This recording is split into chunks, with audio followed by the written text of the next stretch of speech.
chamo Lorena. Bom dia, meu nome é Giovana e hoje a gente está aqui com o nosso professor de História para falar um pouco sobre o Dia da Consciência Negra. Então, para começar, eu queria fazer a pergunta: como que surgiu o Dia da Consciência Negra? Bom dia, fico muito feliz pelo convite. O Dia da Consciência Negra é uma data que, para nós negros, ela é muito sensível, que mexe com a nossa identidade, a nossa cultura. E é um tema muito importante a ser debatido, né, e ser falado. O Dia da Consciência Negra, ele surgiu por uma iniciativa do MNU, que é o Movimento Negro Unificado. Eles fizeram uma reunião no Rio Grande do Sul, no ano de 1971, e eles decidiram que as datas que comemoravam a história negra, elas não eram datas feitas pelos negros, elas eram datas que haviam sido feitas pelo Estado, né? Por exemplo, o dia 13 de maio, né, que convencionalmente fala que é o dia da abolição da escravatura, e foi feito pelo Estado e pelas mãos de uma mulher branca, né? Foi a princesa Isabel. Então o MNU não se sentia representado por essa data. Eles se sentiam assim, esquecido no quesito das lutas e das resistências negras.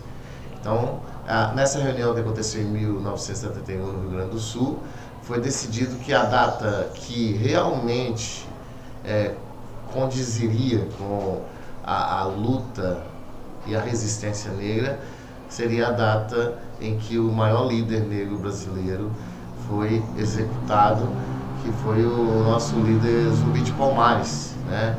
Então, no dia da execução do Zumbi, né, da morte do Zumbi, foi rememorado e colocado como uma data símbolo do movimento negro unificado. E essa data está aí até hoje, para a nossa alegria, para a nossa resistência, para a nossa cultura e para as nossas lutas, né? Então, alastrou para o Brasil inteiro, principalmente nos movimentos de São Paulo. O senhor pode falar para a gente um pouquinho sobre quem foi Zumbi dos Palmares e falar um pouco sobre a importância dele nos dias atuais e tudo mais? Olha, o Zumbi, ele foi um negro afrodiaspórico, né? Um negro da diáspora, e ele foi deixado pela sua mãe num seminário. Era muito comum naquela época nos seminários ter uma roda dos expostos, que era uma espécie de gaveta que ficava. A gaveta ela dava acesso tanto para o lado de fora quanto para o lado de dentro. Então a mãe colocou o Zumbi dentro dessa gavetinha e empurrou para dentro do seminário. Lá ele foi criado por um padre, e ele, durante os anos que eles estavam no seminário, ele não teve contato com o mundo externo. E com isso ele não tinha a dimensão do quão a escravidão era penosa para os corpos negros. E quando ele começou a ter contato com o mundo externo, ele conseguiu enxergar o quanto que o Estado e as estruturas da colônia faziam mal para nossos corpos negros, né? E daí que veio o nome Consciência Negra, né? Porque quando ele teve essa dimensão da escravidão e do racismo, ele começou as lutas, saiu ali de uma posição, digamos, confortável, né? Estava na igreja, que era um órgão, uma instituição muito forte da colônia, de certa forma aliada ao Estado, né? A igreja, e ele saiu por vontade e foi morar na Serra da Barriga. Lá na Serra da Barriga, ele já existia um foco de resistência negra, e ele foi e ficou ali junto com seus irmãos, e passou a ser o Zumbi, chefe daquele quilombo. Após a morte de Ganga Zumba, ele passou a ser chefe do quilombo. Ele casou, né? E constituiu um foco de resistência e nesse quilombo, que era o quilombo de Palmares.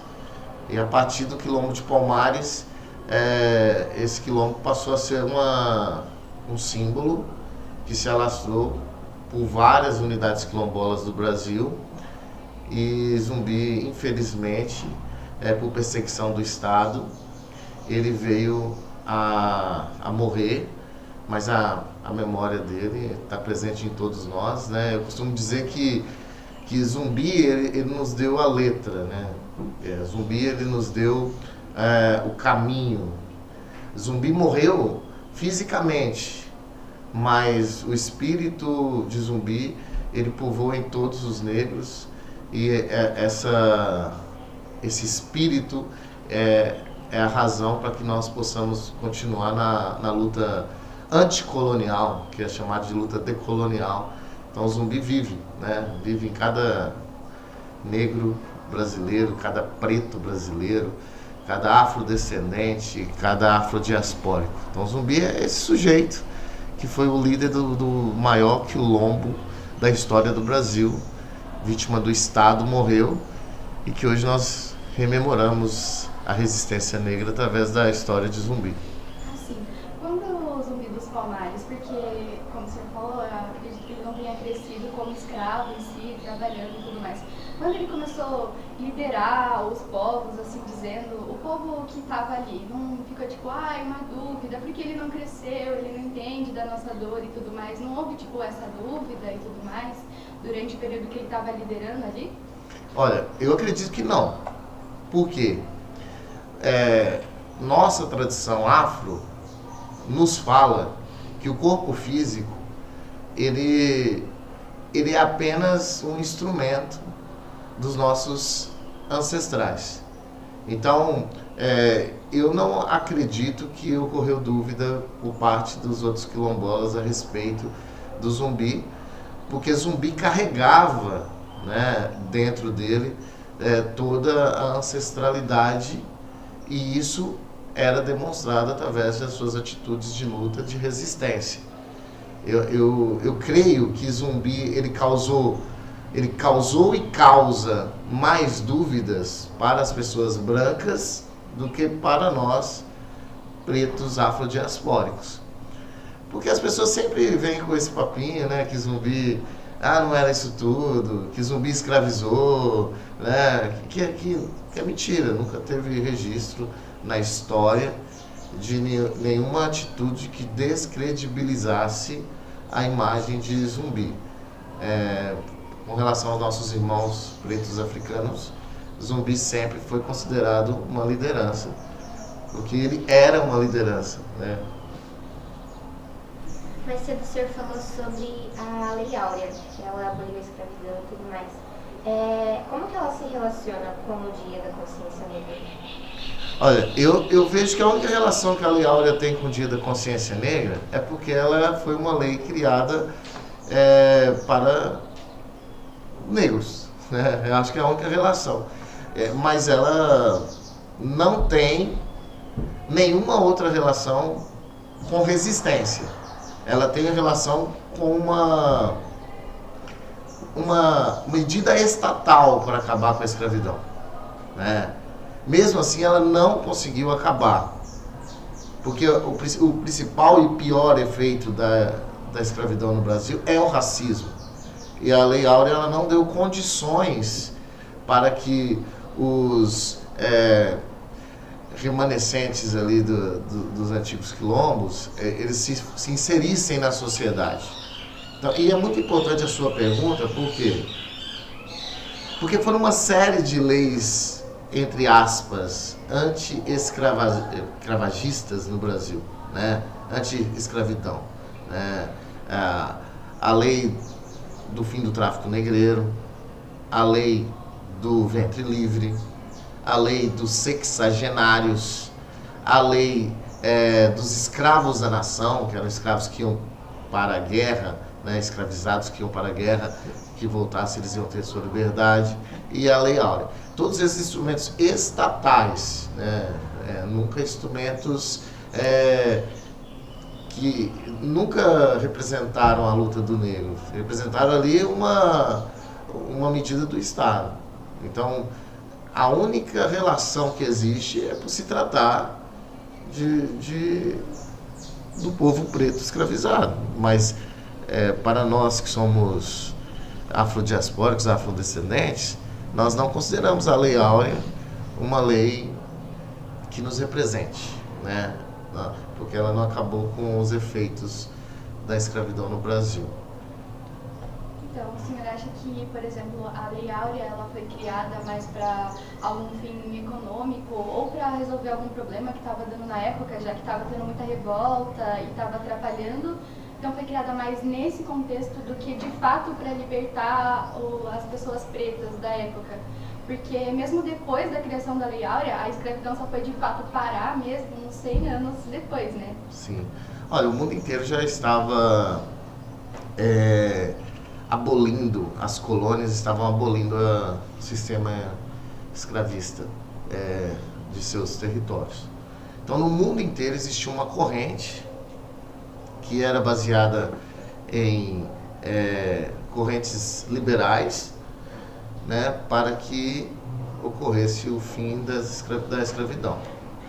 Então, a Lei Áurea, ela cumpre com uma onda estatal para acabar com a escravidão e inserir esse povo preto como mão de obra barata no mercado.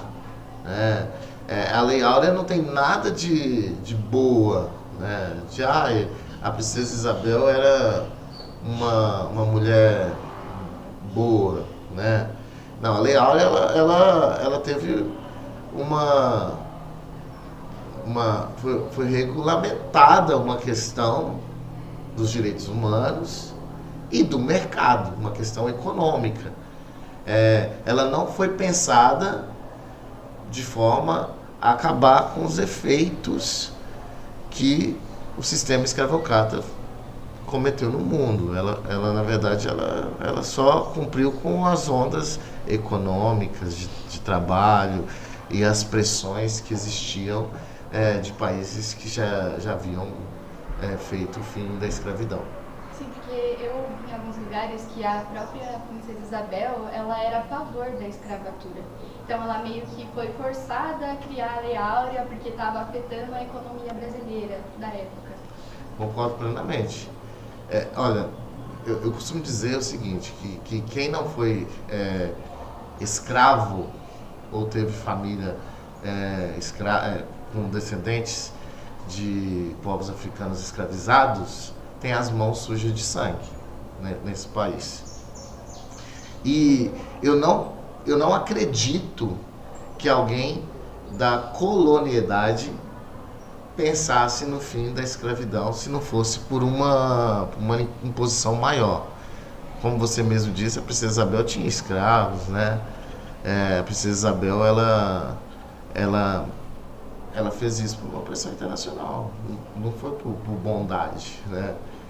Então, inclusive, existe uma revisão histórica a respeito desse tema, não dá muito para aprofundar, mas essa revisão é muito pertinente, né, sobre as lutas do povo preto brasileiro.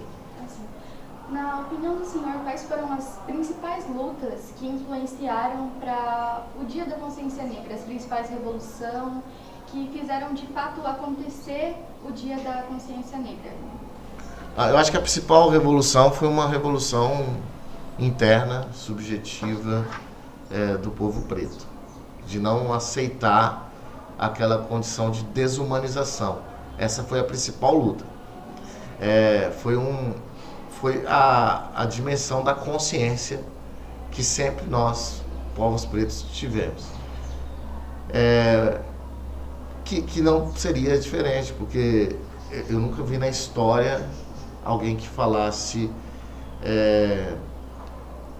de povos tradicionais que fossem maus, que fossem cruéis, né? Então essa semente da bondade, do amor, já existia no nosso povo preto. Então surgiu no nosso interior. Mas se for para citar alguns movimentos, eu gostaria de citar a revolta dos homens pretos escravizados do Haiti, que é uma revolução atlântica, onde Jean-Jacques Dessalines e Toussaint Louverture, eles vão lutar contra a França de Napoleão Bonaparte. E o Haiti vai ser a primeira colônia que possuía pretos escravizados a se tornar independente e abolir a escravidão. No Brasil, nós tivemos a revolta do Malês, na Bahia, que foram revoltas de homens pretos escravizados contra o sistema colonial. Nós tivemos também a resistência preta baiana na independência do Brasil, né? Tanto que a independência do Brasil na Bahia é comemorada em outra data. Nós tivemos também a revolta dos alfaiates na Bahia, coincidentemente a maioria ali no Nordeste, né? E eu acredito que hoje outras resistências acontecem. Vejo aí a galera do hip hop, do rap, do break, do grafite, mandando super bem, né? Podemos citar desde de Racionais até, por exemplo, o Emicida, o Rael da Rima, a Flora Matos, a Drica Barbosa, e são formas de resistência, são movimentos que acontecem diariamente, porque a luta preta ela não tem fim, a gente não pode descansar, porque senão volta toda aquela colonialidade que sempre nos restringiu como diz a Elza Soares, a carne mais barata do mercado é a carne preta, né, para a colônia. Então, os movimentos continuam acontecendo, como esse aqui agora, né, de vocês, meninas pretas empoderadas, trazendo um tema tão relevante, né, no podcast da ETEC. Bom, a escravidão ela aconteceu no mundo inteiro. E, além do Brasil, em outro país, há algum feriado parecido com o Dia da Consciência Negra, ou mesmo o Dia da Consciência Negra em outros lugares? Olha, outra pergunta muito interessante. Por quê? Porque no Brasil, em especial, a escravidão ela fez parte de grande parte da história do povo preto brasileiro e da história do Brasil. Então, eu vejo que o feriado de consciência negra tem mais relevância no nosso país do que em outros países do mundo. Porque o nosso país foi atravessado durante muito tempo pela escravidão. Eu não tenho notícia de um feriado de consciência negra em outros países. Eu sei que lá na África do Sul é comemorado o dia que Mandela queimou os passes. Os ingleses obrigavam as pessoas pretas a andar com passes. Eu sei que na Índia é comemorado também o dia que Mahatma Gandhi queimou os passes. Mas eu vejo que a escravidão ela se torna um tema muito relevante no Brasil. Em outros países são comemorados a cultura negra, né? Tem notícia na África da FESPACO, que é o Festival de Cinema Africano. Tenho notícias que em outros países, por exemplo, nos Estados Unidos é comemorado o dia do Martin Luther King, que foi um ativista dos direitos civis. É comemorado também a lembrança de Malcolm X nos Estados Unidos. Mas eu vejo que aqui no Brasil, em especial, o Dia da Consciência Negra ele tem essa repercussão maior. Nos outros países são comemoradas a cultura negra. Vejo que na África, por exemplo, fala-se pouco da escravidão, fala mais sobre a cultura negra. E aqui no Brasil ainda é um tema que precisa ser debatido e debatido muitas vezes, porque aqui ainda existe a maior herança maldita que o mundo já deixou, que foi o racismo. Então, não tem notícia de outros países do mundo que comemoram o Dia da Consciência Negra. Pode ser também que eles não comemorem o Dia da Consciência Negra por eles deixarem mais escondido ali. E no Brasil não ter como esconder tanto, já que a maior parte da população é preta ou é algum tipo de minoria. E aí nos outros países fica mais fácil, já que eles são mais fácil de esconder ali, deixar mais ali, e aí eles acabam não comemorando. Porque eu acredito que a escravidão, ela aconteceu em todos os lugares em algum período de tempo. E é tanto que até hoje acontece e tal. Então eu acredito, talvez, que em outros países não tenha tanto esses dias, porque é mais fácil para eles esconderem, abafarem e tudo mais e deixarem de lado. Sobre a sua opinião, eu concordo parcialmente, porque eu acho que em outros países a escravidão ela não foi tão severa quanto aqui na zona intertropical, né? Não foi tão severa. Mas eu vejo, como diz se eu não me engano, a professora Marilena Chauí, ela fala que nós, brasileiros, temos preconceito de ter preconceito. Né? Então, eu vejo que para que nós possamos superar essa questão do racismo, eu digo, toda a população brasileira, que reconhecer que as estruturas do racismo atravessaram em todas as pessoas, independente se são brancos, se são pretos, se são indígenas, ela atravessou em todas as pessoas a questão do racismo. E só a partir do momento que nós entendermos que o racismo é estrutural e reconhecermos que nessa estrutura histórica que nos atravessou, deixou, ou com falas, ou com gestos, algum resquício do racismo, e passarmos a ter vergonha mesmo, né?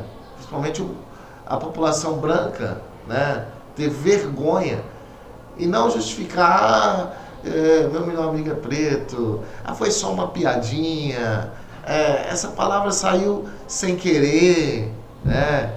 Só a partir do momento que nós entendemos que isso está na estrutura da sociedade brasileira, que nós vamos conseguir combater o racismo.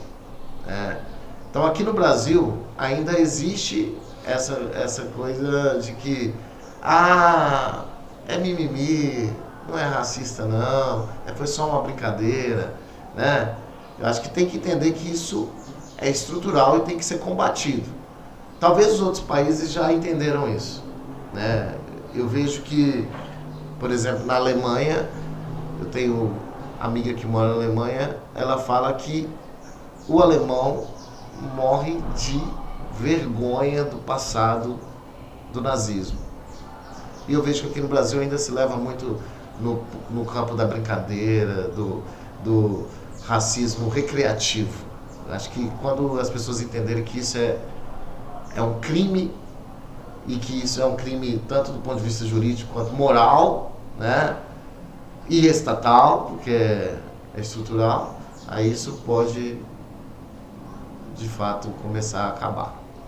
O senhor falou sobre o racismo estrutural e tal, que é muito verdade, porque às vezes a gente cresce fazendo até umas piadas ou alguma coisa que acontece com a gente quando a gente é criança, ou fazendo um comentário que às vezes a gente acha que não tem nada a ver, aí a gente cresce, percebe que era um absurdo falar esse tipo de coisa. O senhor acha que esse tipo de conscientização afetaria por exemplo, se você aprende sobre isso desde criança, esse tipo de conscientização vindo já desde criança, afetaria os dias atuais ou até mesmo as próximas gerações que vão vir ainda? Ah, com certeza.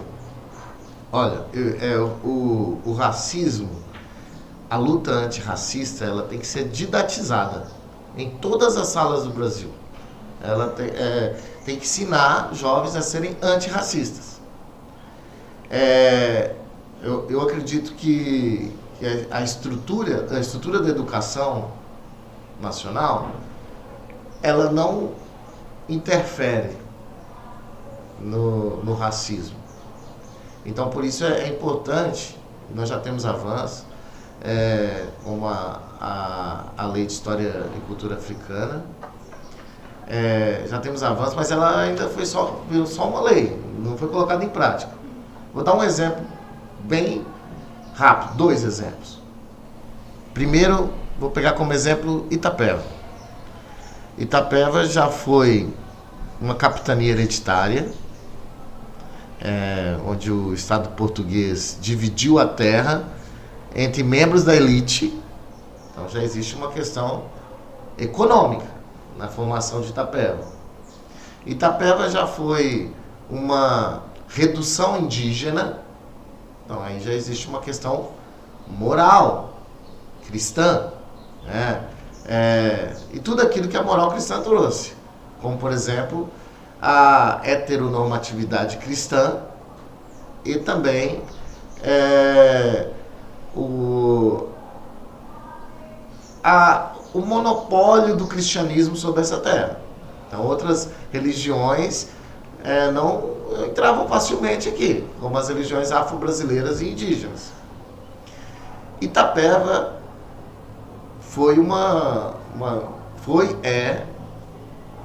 local de grandes fazendas, de grandes latifúndios, e teve escravidão aqui em Itapeva. Não à toa nós temos aí um quilombo, o quilombo do Jaó, para nos lembrar que aqui foi uma terra em que cometeu escravidão. Itapeva já foi uma cidade de coronéis. Então, toda essa estrutura social, que eu estou dizendo Itapeva, mas se você reproduzir, a maior parte do Brasil também teve essa estrutura, isso vai contribuir para que o racismo seja muito presente nas regiões onde a estrutura da colonialidade agiram, né? Então, esse é o exemplo. O exemplo de que o racismo não é apenas individual. Ele é estrutural, estatal e coletivo. O indivíduo, como você mesmo disse, que às vezes fala, eu cometi um ato racista. Ele só é racista porque ele vive numa sociedade que historicamente foi racista.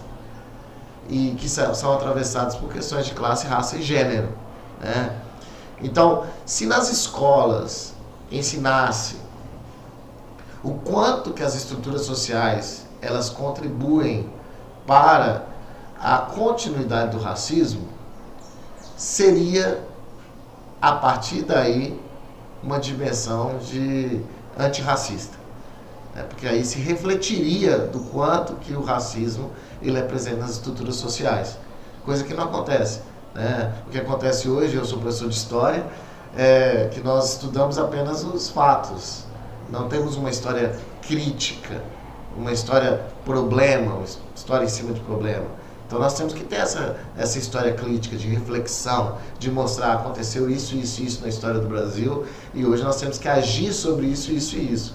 Assim os jovens, eles vão com certeza serem decolonizados, né?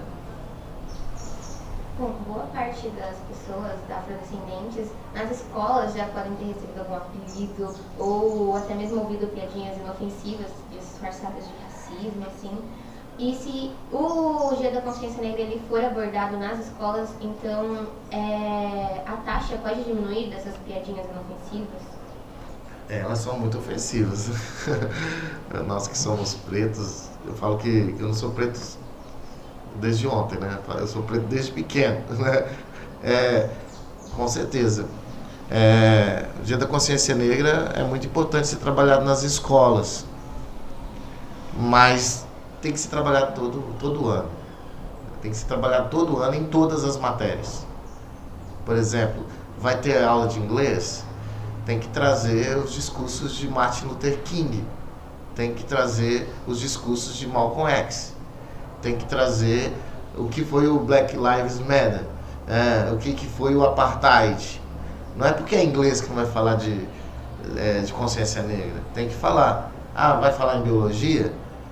Vai trabalhar ali os quintais das nossas pretas velhas, né? Quantos nós temos as nossas avós, as nossas mães que tem lá a medicina natural no quintal? Vai falar de geografia? Mostra a África e a diversidade da África.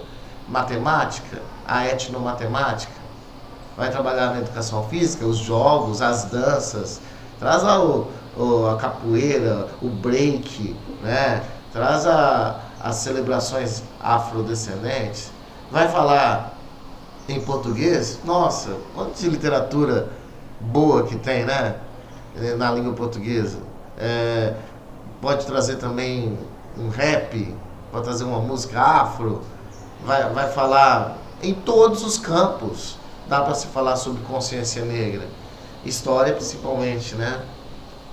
Então, não ficar restrito apenas no dia 20 de novembro. Fazer com que esse dia ele seja diluído durante o ano inteiro.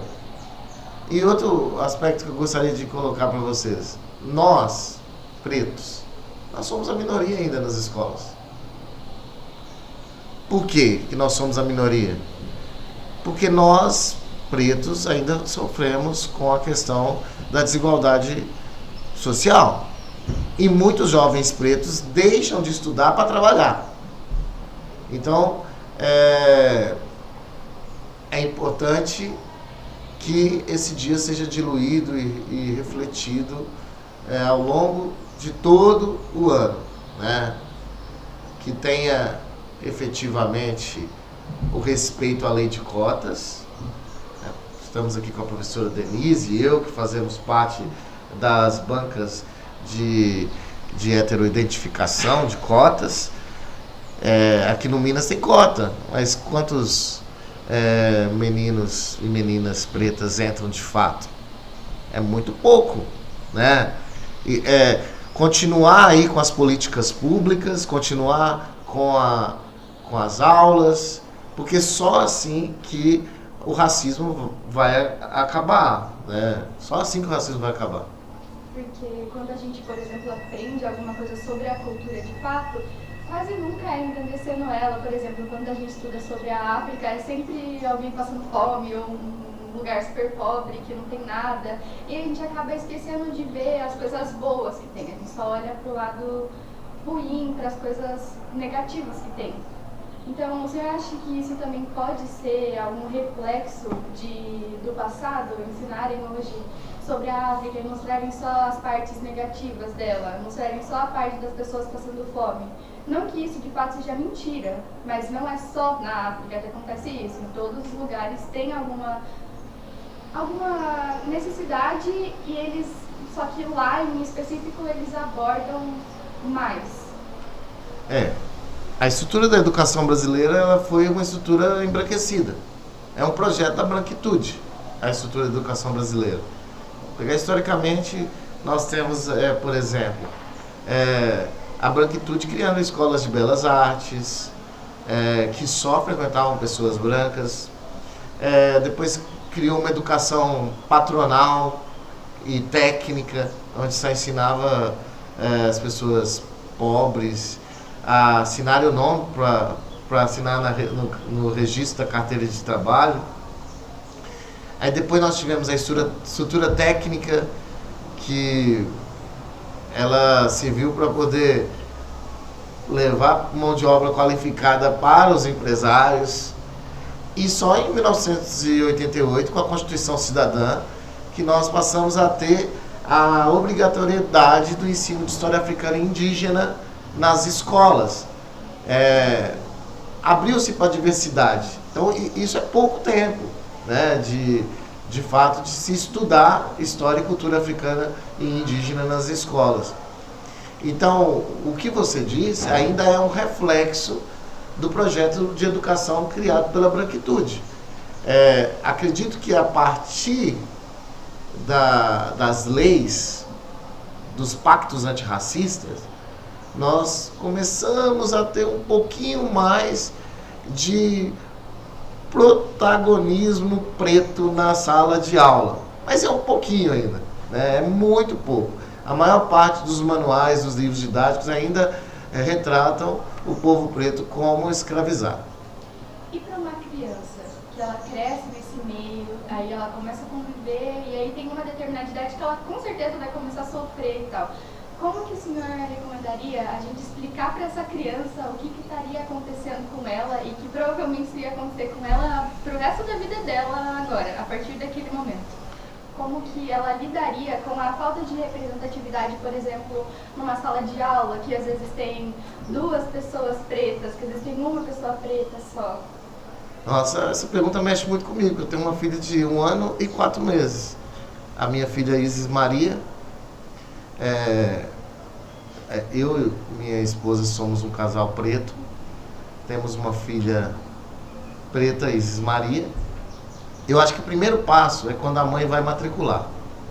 Se a mãe for matricular, e sempre vai ter aquela pessoa falando: ela não é preta, né? Eu acho que o pai tem que ter essa consciência, essa consciência da raiz afrodescendente. Esse é o primeiro passo.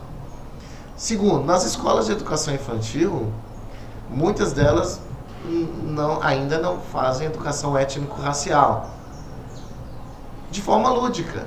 Se tem uma bonequinha branca dos olhos azuis, tem que ter uma bonequinha preta, né? Fazer rodas de leitura, colocar instrumentos de percussão, fazer... esses dias mesmo uma amiga minha perguntou: como que eu faço a consciência negra para bebês? Muito na subjetividade, por exemplo, no cheiro, na cor, né?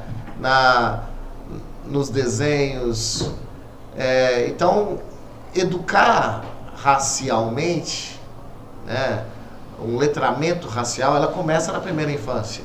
Então tem que começar na casa, tem que ter muito contato com a terra, tem que ter muito contato com a literatura, com a música preta, com as referências de negritude.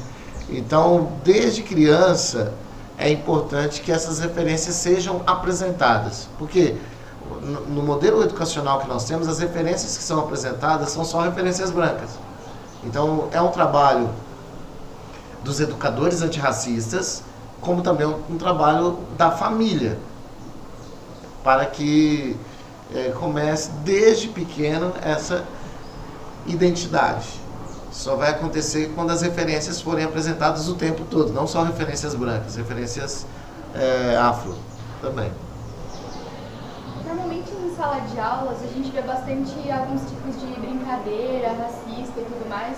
Uma situação que aconteceu com uma amiga minha esses dias é que eles estavam debatendo sobre respeitar a opinião e falar sobre opinião, e uma menina fez uma brincadeira racista falando que não precisava respeitar a opinião do colega porque ele era preto.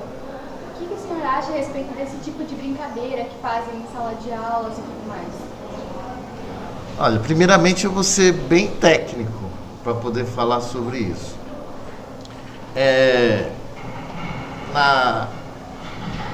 Primeiro, brincadeira racista não é brincadeira. É um racismo recreativo. Depois a professora Denise pode até colaborar com a turma de jurídico. Nesse ano, o racismo e injúria racial passaram a ser a mesma coisa, né? Antigamente existiam uma penalidade para injúria e uma penalidade para racismo. Esse ano, injúria foi colocado na categoria de racismo, né? Então, o racismo recreativo é um racismo e é punido como racismo. a partir do momento que a pessoa ela busca os instrumentos legais para que ocorra esse processo. Outra coisa, falando do ponto de vista bem técnico, a nossa língua portuguesa, ela tem signos e significados coloniais. Então, toda vez que alguém faz um tipo de fala racista, ela fala porque a colonialidade ensinou ela assim. Ela tem que refletir a respeito. Quando eu dou palestra, eu sempre digo que isso é uma razão indolente, é uma razão que não tem caráter, é uma razão que não pensa no outro, ela é uma razão feita sobre a monocultura do saber. Só era aquilo que era certo. Então, durante muito tempo, essa banalização e essa naturalização da violência sobre os nossos corpos pretos, ela foi considerada natural, né, por todo mundo. Então, falas assim, ela segue uma sequência do racismo estrutural. Outra situação, que é a sociologia das ausências. Nós fomos construídos historicamente como ausentes. E sendo esses povos ausentes, construídos historicamente, aí vem o aval do Estado de falar: a opinião do colega não tem sentido porque ele é preto, né?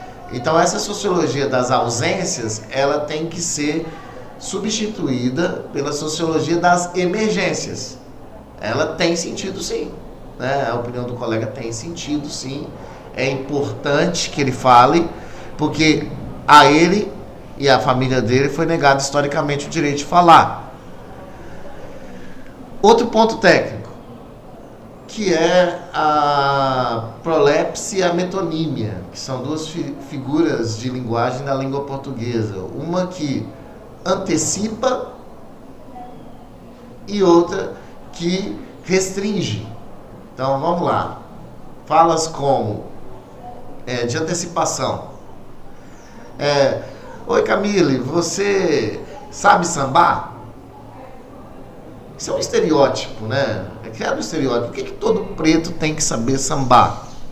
Você sabe tocar tambor? Isso é uma antecipação. Você tem uma indicação de um borracheiro? Como se todos os pretos soubessem de borracheiros, de pessoas que fazem faxina, de pessoas que fazem trabalho de babá, né? Então antecipa questões de classe social, né? Antecipa, porque historicamente esse foi o local que os brancos colocaram os pretos na história, né? Preto não pode falar, a opinião dele não vale, porque isso é uma continuidade da colonialidade. Então essa antecipação, ela é uma razão indolente trazida pela colônia. E restringe, até mesmo quando eles fazem elogios, supostos elogios, eles fazem assim: você é o Pelé da história, professor Cadu. Eu não sou o Pelé da história, eu sou o Cadu da história, Cadu professor de história. Essas formas que são usadas diariamente, elas são formas coloniais.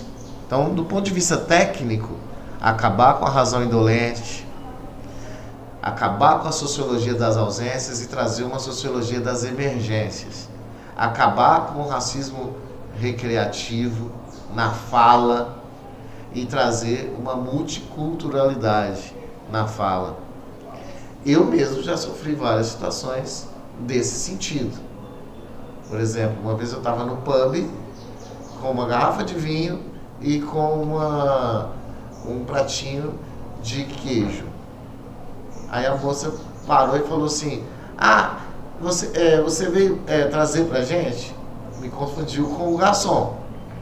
Me confundiu com garçom, porque para aquela moça, todo preto é garçom. Eu falei, não, esse aqui é meu, mas se você quiser eu te dou, eu posso pegar outro. De ir em loja e ficarem vigiando a gente assim, ou olhar de cima e embaixo para ver se a gente tem o padrão daquela loja. De ir no mercado e lá na prateleira está escrito assim, shampoo para cabelos normais. Eu sempre falo que para mim normal é não ter cabelo, né? Para vocês que são meninas pretas empoderadas, o shampoo de cabelo normais representa o nosso cabelo? Qual é o cabelo que está na capa? É o cabelo liso, né? Feito pelas coxas, criado mudo, denegrir,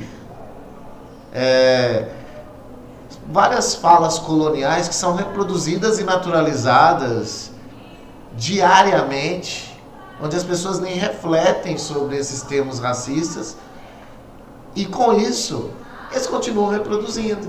Então o que eu posso falar dessa situação é que a gente tem que agir tecnicamente e com muita sutileza, porque parece que a gente sempre está numa briga, né? A gente sempre está num embate. Olha, essa é uma fala racista, porque você está antecipando uma lógica colonial. Não fale assim com o colega. Isso é racismo, e racismo é crime. Então tem que ser ensinado nas escolas que esse padrão colonial naturaliza a violência sobre os nossos corpos pretos, diariamente em todas as escolas brasileiras, em toda a sociedade brasileira, porque a escola ela é parte da sociedade. Então diariamente o racismo alegórico ele está presente em todas as relações sociais.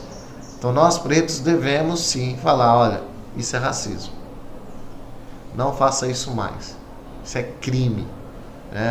Porque senão o que aconteceu com a sua colega, o que aconteceu comigo desde pequeno, o que aconteceu com vários pretos nesse país vai continuar acontecendo. Então isso é resistência, isso é consciência negra. Bom, para encerrar, eu ouvi uma vez a frase: não adianta você exigir representação quando você não se põe à disposição para representar. O senhor concorda com essa frase? Concordo plenamente. Eu falo assim que nós, pretos, nós temos duas certidões de nascimento. Uma é quando o pai chega e pai e a mãe nos registram. E a outra é quando a gente sofre racismo. Quando você vai num lugar e alguém é racista com você. Aquele é o primeiro momento que um preto descobre os efeitos do racismo. Então eu acredito que a partir desse momento doloroso, nós começamos a ter consciência negra. E nós temos que ter disposição para representar. Não só ser um preto que passa a vida em branco, né? Como diz o Djonga. Nós temos que ter disposição para representar. Todo dia, em nossas atitudes, porque nós vamos conseguir um mundo melhor para as outras pessoas que virão. Mas para representar, eu aconselho se afro-identificar. Se afro-identificar no cabelo, nas roupas, escutar música negra, ir em espaços de cultura negra, colar nas celebrações da consciência negra, ir ao Quilombo do Jaó, hoje está acontecendo celebrações da consciência negra, ir nas batalhas, ver o que está acontecendo, batalha de rap, escutar e estudar, porque é só estudando que nós vamos conseguir movimentar um pouco essa luta antirracista. Quando um preto movimenta, toda a estrutura da sociedade movimenta junto com ele. Pode ter certeza que nós que estamos aqui, nossos filhos estarão além. E assim por diante, até que essa sociedade ela risque do mapa o racismo. Eu sonho um dia que o racismo seja tão ridículo como falar que a Terra é plana, sabe? Que o pessoal, a Terra é plana, que ridículo que você está falando, né? Então o sonho é que um dia o racismo seja tão ridículo como falar que a Terra é plana, porque as pessoas já tiveram essa dimensão da consciência negra e da luta antirracista. Obrigada, professor Cadu. Então, por hoje é basicamente isso mesmo. Bom, não se esqueçam de se inscrever, não se esqueçam de seguir a gente para acompanhar qualquer outro episódio que terá. Bom, é isso. Obrigada pela presença, professor Cadu. E é isso, gente. Eu que agradeço. Estamos sempre à disposição para contribuir, em especial nesse debate tão fundamental para a sociedade que é a luta antirracista.